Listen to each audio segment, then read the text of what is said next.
Baik, selamat pagi untuk anak-anak terkasih. Terpuji Tuhan buat pertemuan kita pada hari ini. Kita masih tetap dalam keadaan sehat, bisa belajar kembali meskipun belajar daring. Inilah hal yang pantas kita syukuri. Baik, sebelum kita mulai pelajaran kita berserah kepada Tuhan, kita berdoa dalam hati kita masing-masing. Berdoa dimulai. Dalam nama Bapa, Putra, dan Roh Kudus. Amin.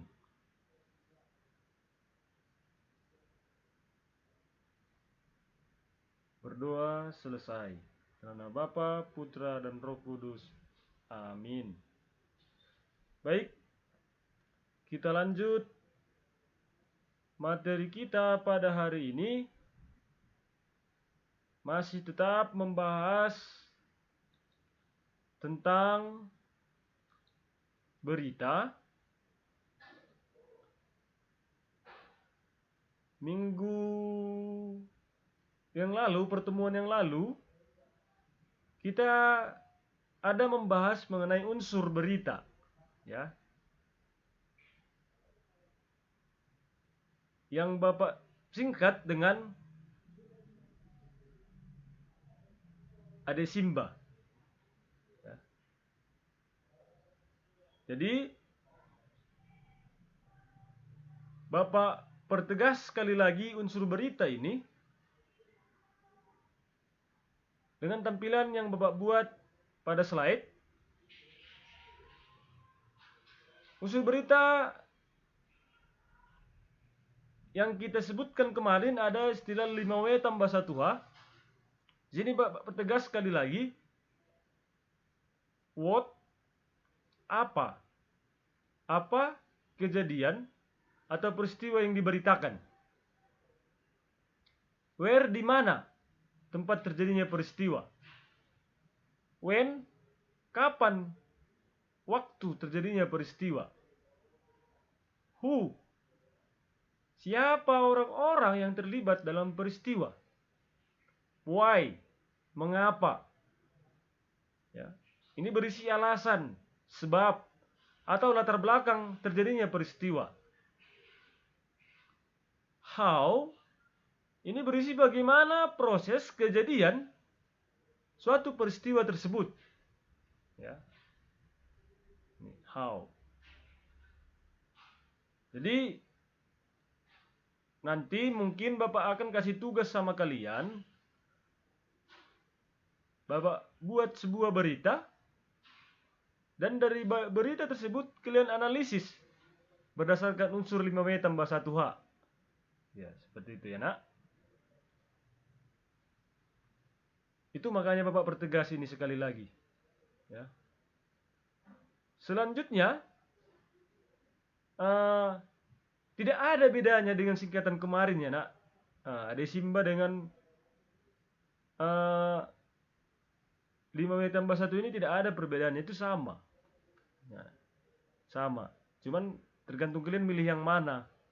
Mana yang lebih mudah kalian ingat. Gitu ya. Oke, selanjutnya kita akan membahas mengenai struktur berita dan kebahasaannya. Ya. Struktur berita dan kebahasaannya. Berita mengandung 3 struktur. Yang pertama ada orientasi berita. Yang kedua ada peristiwa. Yang ketiga ada sumber berita.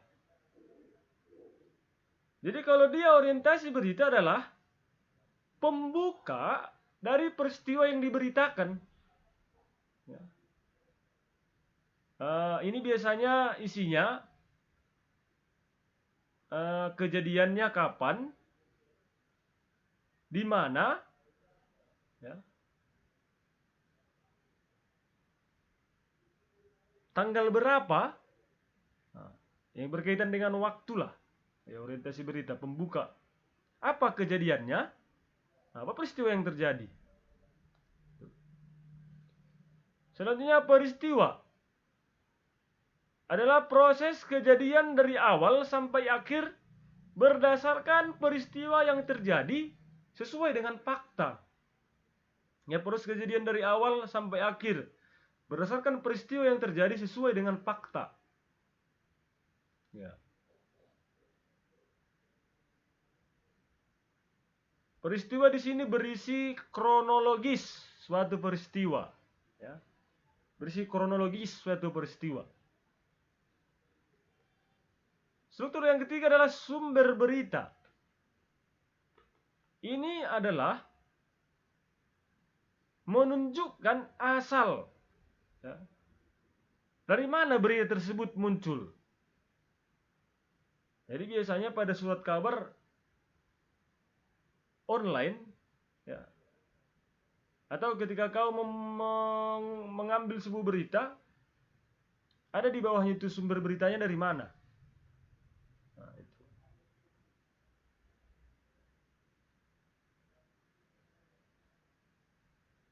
Ada lagi makna yang lain dari sumber berita ini, maksudnya adalah orang yang diwawancarai.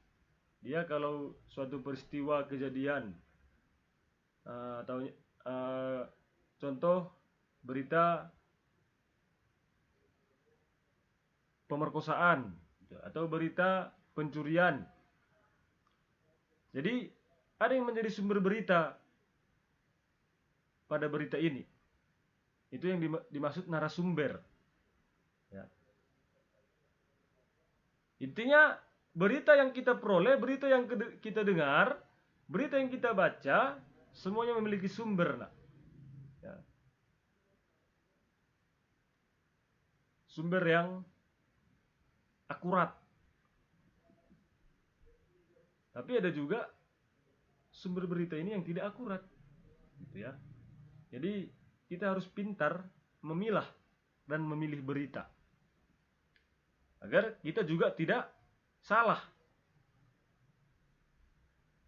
Ini dia struktur berita ya nak. Ada 3: orientasi, berita, peristiwa, dan yang ketiga sumber berita. Selanjutnya kebahasaan teks berita. Ya. Kebahasaan teks berita ada 4: menggunakan verba transitif, menggunakan verba pewarta, menggunakan kata keterangan, menggunakan kalimat langsung dan kalimat tidak langsung. Yang pertama, verba transitif adalah verba yang dapat diubah ke bentuk pasif. Maksudnya verba di sini adalah kata kerja, ya, kata kerja transitif adalah kata kerja yang dapat diubah ke bentuk pasif. Ya. Contoh, di sini ada Bapak buat contoh, kamu baca. Dalam contoh ini ada kata kerja yang Bapak garis bawahi, menuduh dan menabrak. Inilah kata kerja transitif. Kata kerja ini bisa diubah menjadi kata kerja pasif. Ya. Kalau dia kata kerja transitif, diawali imbuhan me. Kalau dia kata kerja pasif, diawali imbuhan di. Jadi kalau menuduh menjadi pasif, menjadi dituduh. Menabrak menjadi pasif, menjadi ditabrak. Gitu nak ya. Tapi bukan berarti kalimatnya kau buat seperti ini. Pejabat Kementerian Luar Negeri Tiongkok dituduh kapal-kapal asal Vietnam. Bukan, ya. Jadi kalimatnya ada perubahan nanti nak. Kalau dia pasif, ini jadi dituduh. Kapal-kapal asal Vietnam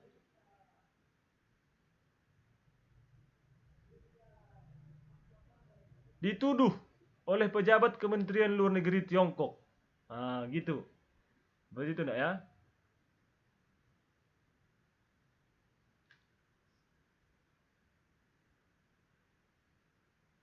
Jadi jangan kau ubah ini menjadi dituduh, ini menjadi ditabrak, tapi kalimatnya tidak kau rombak. Itu salah, nak. Kalau dia kata kerja transitif, dia menggunakan imbuhan me.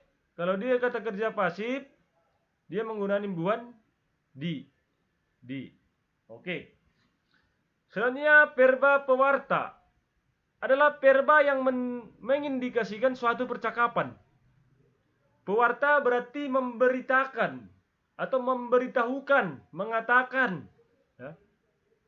Jadi contoh kata kerja pewarta itu sifatnya mewartakan. Contohnya seperti ini, mengatakan, ya, memaparkan, menjelaskan, memberitakan. Ada juga menginformasikan.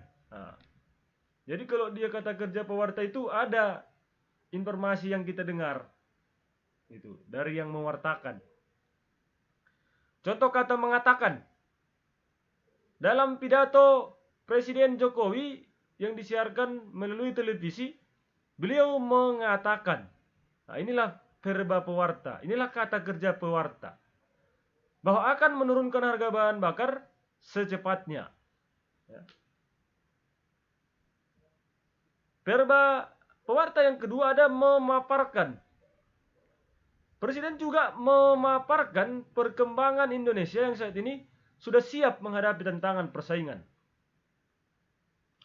Yang ketiga ada verba pewarta memberitakan. Ya, memberitakan. Ketika terjadi gerhana matahari 9 Maret 2016, di internet banyak sekali situs web yang memberitakan tentang proses terjadinya gerhana matahari.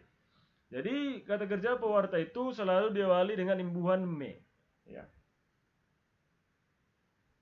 Dan ada imbuhan akhir yaitu kan. Ya. Mengucapkan itu juga pewarta. Selanjutnya ada bahasa pada teks deskripsi pada berita yaitu kata keterangan. Ya. Adalah kata-kata yang digunakan untuk memberi penjelasan terhadap kata atau kalimat yang lain yang sifatnya tidak menerangkan keadaan atau sifat yang diterangkan tersebut. Jadi kata keterangan ini juga banyak jenisnya. Nah, ada keterangan waktu, ada keterangan tempat, ada keterangan suasana, dan banyak lagi jenis yang lain. Intinya kalau dia keterangan adalah kata yang memberi penjelasan. Ya. Contoh.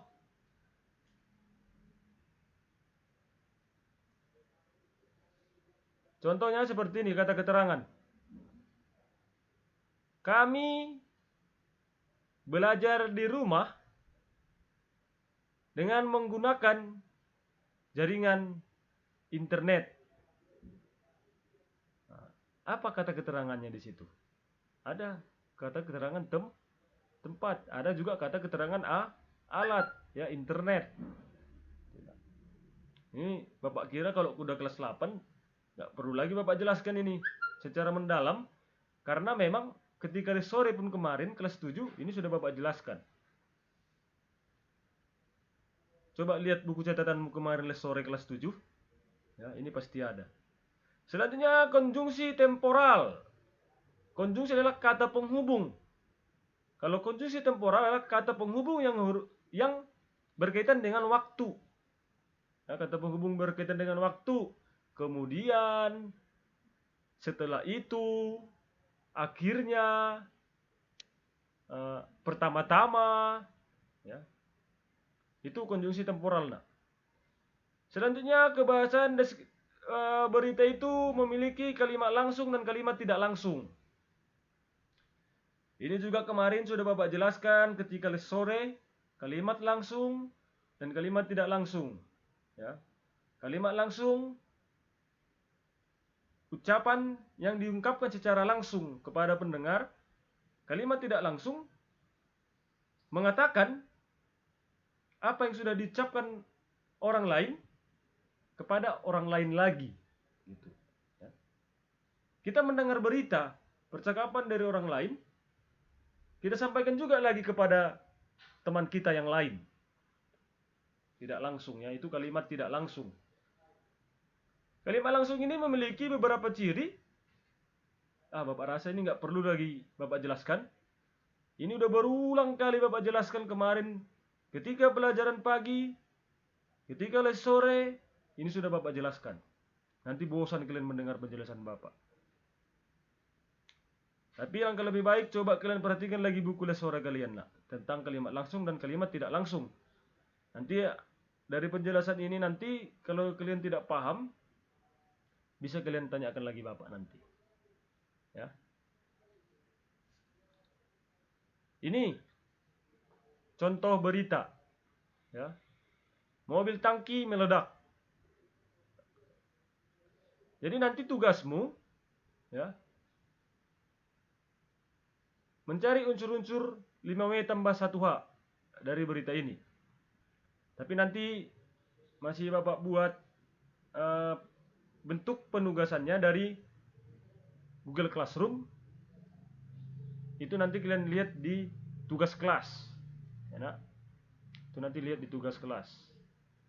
Jadi kalian baca-baca beritanya juga, kalian pahami juga nak, mana yang menjadi unsur, mana yang menjadi struktur berita. Baik. Sekian penjelasan dari Bapak.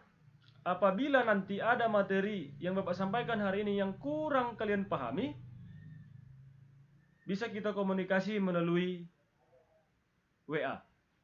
Ya, bisa kita komunikasi melalui WA. Baik. Terima kasih. Sekian pembelajaran kita.